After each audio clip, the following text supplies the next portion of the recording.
শিমুলতলি গ্রাম।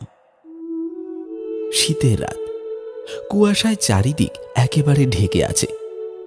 এমনিতেই অন্ধকার রাত, তার মধ্যে এই ঘন কুয়াশা যেন অন্ধকারকে আরো দ্বিগুণ বাড়িয়ে দিয়েছে। সবে বাজে মাত্র সন্ধে 7টা, তাতেই বাড়ির বাইরে মানুষের ছায়া পর্যন্ত খুঁজে পাওয়া দুষ্কর। এই গ্রামের ছোট বড় সব দোকানগুলো বন্ধ হলেও হরিশ কাকার চায়ের দোকান রাত 12টার আগে কখনোই বন্ধ হয় না। লোকটার শুকনো একহারা চেহারা, বয়স 50-এর কোঠায় পা দিয়েছে। তবে বয়স 50 হলেও লোকটি এখনো অবিবাহিত। পরনে একটা গেঞ্জি আর একটা টুকরো ধুতি। শীত হোক বা গরম, তাকে এই রূপেই সব সময় দেখতে পাওয়া যায়। হরিশ কাকা এই গ্রামের সবচেয়ে পুরনো চায়ের দোকানদার। তিনি অনেক ছোটবেলা থেকেই এই দোকানটি চালাচ্ছেন। বেশিরভাগ সময় গ্রামের ছেলেপুলেরা সবাই তার দোকানেই আড্ডা দিয়ে থাকে। রাত ঠিক 9টায় রাজেশ, ঋষি, দুই বন্ধু হরিশ কাকার চায়ের দোকানে বসে চা খাচ্ছিল আর আড্ডা দিচ্ছিল। এমন সময় তাদের আরেক বন্ধু অজিত সেখানে এসে উপস্থিত হলো।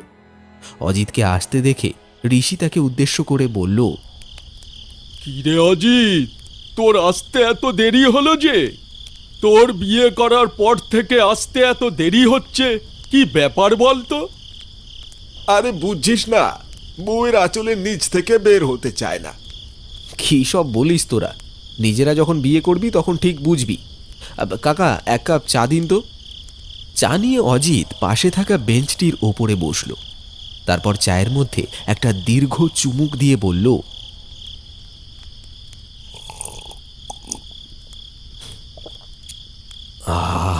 হরিশ কাকা, চাটা কিন্তু বেশ বানিয়েছো। হরিশ কাকার চা বরাবরই খুব ভালো হয়, সেটা সবাই জানে। তুই কথা ঘোরাচ্ছিস কেন সেটা বল। তুই বউকে বেশি ভয় পাস নাকি ভূতকে? বউকে তো ভয় পাই না, বাকি থাকলো ভূত। সেটাকে তো কোনোদিন চোখেই দেখিনি, শুধু গল্প আর কাহিনীতেই শুনেছি। তা বেশ বলেছিস অজিত, আসলেই আমরা তো কেউই কখনো ভূত দেখিনি, তাহলে ভূতের কথা শুনলেই এত ভয় লাগে কেন? হ্যাঁ, ঠিক বলেছিস। আচ্ছা হরিশ কাকা, আপনি কি কখনো ভূত দেখেছেন? বিয়ে কেন করেননি সেটা জিজ্ঞাসা করলে তো আপনি কিছুই বলেন না, কিন্তু ভূত দেখলে সেটা অবশ্যই আপনাকে বলতে হবে। হ্যাঁ কাকা, শোনান না একটা ভূতের গল্প। ঠিক আছে, তোমরা যখন এত করে বলছো তাহলে আজ তোমাদের একটা ভূতের গল্প শোনাবো আর ভূত দেখাবো।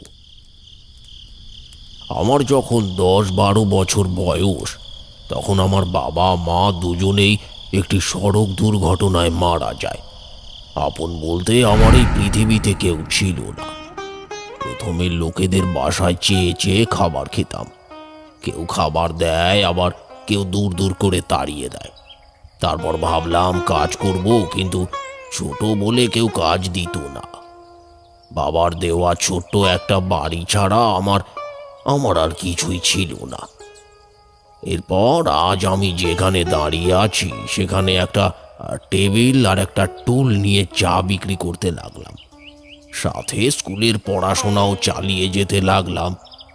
সকালে চা বিক্রি করে স্কুলে যেতাম, আবার স্কুল শেষ করে দোকানে বসতাম। অত্যন্ত অসহায় মানুষগুলো যে নিজের চেষ্টায় কিছু করতে পারে, সেটা এই নিষ্ঠুর সমাজকে আমি দেখিয়ে দিতে চেয়েছিলাম। আমি যখন 8ম শ্রেণী থেকে 9ম শ্রেণীতে সবে মাত্র উঠেছি, তখন নীরু নামে একটি মেয়ের সাথে আমার পরিচয় হয়। পরিচয় বললে ভুল হবে, মেয়েটি আমার সাথে একই স্কুলে পড়তো। আমি সেদিনের আগে মেয়েটির দিকে হয়তো কখনো খেয়াল করে দেখিনি। নীরুও আমার মতন অত্যন্ত অসহায় ছিল। তার মামাই তাকে ছোট থেকে বড় করেছে। সেদিন মেয়েটি আমার দোকানের সামনে দাঁড়িয়ে আমাকে একটা ডাক দিল। এই যে শুনছো? তার দিকে চোখ পড়তেই আমার বুকের ভেতরের মেশিনটা যেন হাই স্পিডে ঘুরতে লাগলো। তার ঘন কালো চুলগুলো মুখের ওপর দুলছিল, আর তার ভ্রুর মাঝখানের টিপ যেন তার সৌন্দর্যকে আরো বাড়িয়ে দিয়েছিল। আমাকে ডাকছিলে? হ্যাঁ, বলছিলাম স্কুলে যাবে না? চলো দুজনে একসাথে যাই। আমি যেন এমন একটা প্রস্তাবের জন্য প্রস্তুত ছিলাম না, তাই আমতা আমতা করে নীরুকে বললাম। হ্যাঁ হ্যাঁ, যাব। ঠিক আছে, চলো যাই। এতটাই অবাক হয়েছিলাম যে দোকান খোলা রেখেই নীরুর সাথে সেদিন স্কুলে চলে যাই। এরপর থেকে নীরু প্রতিদিন সকালে আমার চায়ের দোকানে আসতো। দোকানে বসে এক কাপ চা খেয়ে তারপরে আমাকে সঙ্গে নিয়ে স্কুলে যেত। ধীরে ধীরে আমাদের মধ্যে একটা প্রেমের সম্পর্ক তৈরি হয়। আমি নীরুকে যতটা না ভালোবাসতাম, নীরু আমাকে তার চেয়ে অনেক বেশি ভালোবাসতো। জানো তো হরিশ, তোমার হাতের চায়ে জাদু আছে। তুমি এই গেঞ্জি আর ধুতি পরে যখন চা তৈরি করো, তখন তোমাকে দেখতে না দারুণ মিষ্টি লাগে। সব সময় এরকমই থেকো। আমাদের দিনগুলো বেশ ভালোই কাটছিল। স্কুল শেষ করে আমি কলকাতা বিশ্ববিদ্যালয়ে চান্স পাই। ভালো একটা চাকুরির আশায় চলে গেলাম কলকাতায়। নীরুও দ্বিমত করেনি, সেও চেয়েছিল আমি ভালো একটা চাকুরি করে তারপর তাকে বিয়ে করি। এখন যেরকম ফোন আছে, তখন তো আর ফোন ছিল না। আমরা মাঝে মধ্যেই চিঠি আদান প্রদান করতাম। পড়াশোনার চাপে 1 বছর গ্রামে আসতে পারিনি। 1 বছর পরে যখন বাড়িতে ফিরলাম, পথে আমার সাথে দেখা হয় রঘুর। রঘু আমার বাল্য বন্ধু, একসঙ্গেই পড়াশোনা করেছিলাম আমরা। রঘু আমাকে দেখেই বলল, আরে কিরে দোস্ত, কেমন আছিস? এই তো রে, ভালো। তারপর তোর কি খবর বল? আমি ভালো আছি। আচ্ছা দোস্ত, তুই কি নীরুর বিষয়ে কিছু শুনেছিস? আমি তো এখন নীরুর বাড়িই যাচ্ছি। 3 মাস থেকে অনেক চিঠি লিখেছি, কিন্তু সে চিঠির কোনো উত্তর দিচ্ছে না। আরে নীরুর তো বিয়ে হয়ে গেছে পাশের গ্রামের প্রধানের ওই পাগল ছেলেটার সাথে। আর কি কি বলছিস তুই? এই না না না, তুই ভুল কিছু শুনেছিস। আমি এক্ষুনি যাব নীরুর কাছে। আরে হরিশ, আমার কথা তো শোন। আরে দাঁড়া হরিশ, দাঁড়া, আমার কথাটা শোন। রঘুর কথা শুনে আমার মাথায় যেন আকাশ ভেঙে পড়ল। আমার নিঃশ্বাস যেন বন্ধ হয়ে আসছিল। গ্রামের রাস্তা সন্ধে হয়ে এসেছে, আশেপাশে কোনো গাড়ি ঘোড়াও নেই। আমি পাগলের মতন দিশেহারা হয়ে নীরুর শ্বশুর বাড়ির দিকে ছুটলাম। আর বারবার একটা কথাই ভাবছিলাম, নীরু আমার সাথে এটা করতে পারলো? সে তো আমাকে ভালোবাসতো, তাহলে এমন কেন করলো? ছুটতে ছুটতে আমি গ্রাম প্রধানের বাড়ির সামনে এসে দাঁড়িয়ে পড়লাম। দাঁড়িয়ে দাঁড়িয়ে ভাবতে লাগলাম, আমার কি ভেতরে যাওয়াটা ঠিক হবে? না, ওর তো বিয়ে হয়েছে। এখন যদি আমার কারণে আবার শ্বশুর বাড়িতে কোনো গন্ডগোল বাঁধে। অনেক ভেবে আমি সিদ্ধান্ত নেই ফিরে যাব। আর ঠিক সেই সময় আমি দেখি গ্রাম প্রধানের বাড়ির দরজাটি আপনা আপনি খুলে গেল, আর বাড়ির ভেতর থেকে ভেসে আসছিল একটা অতি পরিচিত কণ্ঠের আর্তনাদ। হরিশ, হরিশ, তুমি কোথায়? আমি তখন বাড়ির ভেতরে যাওয়া থেকে নিজেকে আর আটকে রাখতে পারলাম না। আমি ভেতরে প্রবেশ করতেই সবকিছু একদম নিস্তব্ধ হয়ে গেল। রাতের আধারে সব কিছু অন্ধকারাচ্ছন্ন। বাড়িতে কোনো আলো নেই, কোনো আওয়াজও নেই।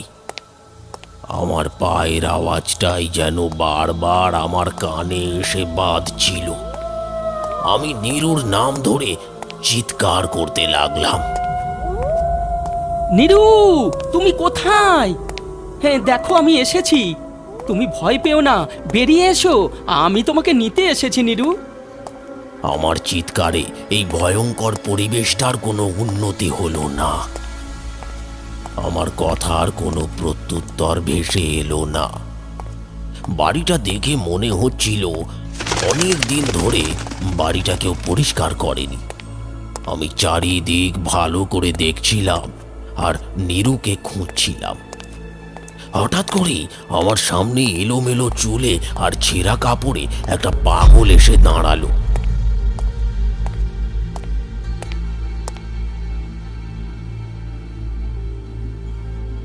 তারপর সে বলল, চলে যা, চলে যা, চলে যা, এখান থেকে চলে যা, নইলে তুইও বাঁচতে পারবি না, তুইও বাঁচতে পারবি না। হঠাৎ এমন কিছুর জন্য আমি একদমই প্রস্তুত ছিলাম না।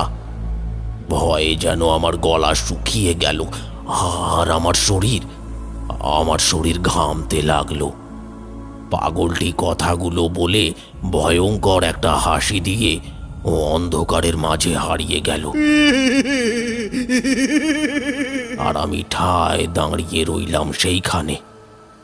আমি শেষবারের মতন নীরুর নাম ধরে আবার ডাকলাম। নীরু, নীরু, তুমি কি এখানে আছো? নীরু?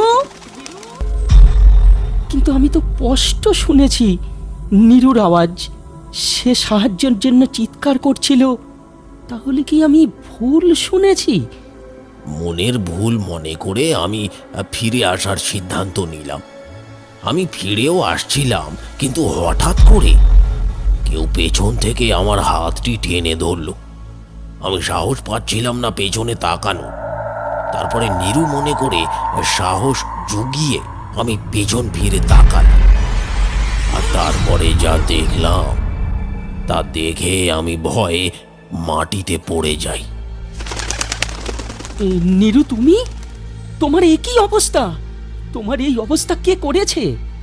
বলবো হরিশ, আজ তোমাকে সব বলবো। তোমাকে সব বলবো বলেই তো তোমার পথ চেয়ে বসেছিলাম এতদিন। আজ থেকে প্রায় 7 মাস আগের ঘটনা। আমি সেদিন পোস্ট অফিস থেকে তোমার চিঠি নিয়ে বাড়ি ফিরছিলাম। পথে আমার সাথে দেখা হয় গ্রাম প্রধানের। আই মেয়ে, শোনো। হ্যাঁ, বলুন। তুমি কার মেয়ে? কাঠমিস্ত্রি মহেশ আমার মামা হন। আমি তার বাড়িতেই থাকি। আচ্ছা, ঠিক আছে, যাও মা। আমি বাড়ি ফিরে আসি।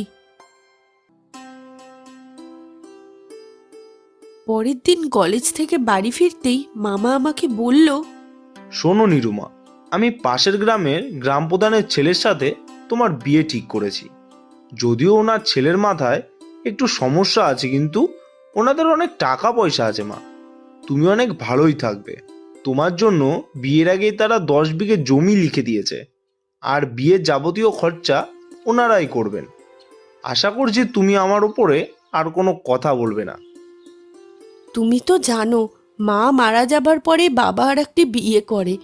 সৎ মায়ের অত্যাচারের থেকে বাঁচাতে মামা আমাকে তার বাড়িতে নিয়ে এসে নিজের মেয়ের মতোই ভালোবাসা দিয়ে বড় করেছে। তাই আমি কিছুই বলতে পারিনি। পরের দিন আমার বিয়ে হয়ে গেল গ্রাম প্রধানের পাগল ছেলেটির সাথে। বিয়ের দিন রাত থেকেই শুরু হলো আমার ওপর অমানবিক অত্যাচার। পশু নামক গ্রাম প্রধান আমার ওপর জবরদস্তি করত। রোজ রাতে আমাকে তার কাছে থাকতে হতো। সে আমাকে বিভিন্নভাবে নির্যাতন করত। এই যে দেখছো আমার মুখে কালো কালো দাগ, জানো একদিন তোমার একটা চিঠি পেয়েছিল আমার বিছানার নিচ থেকে। তারপরেই সে আগুন দিয়ে এভাবে আমার মুখ পুড়িয়ে দিয়েছে।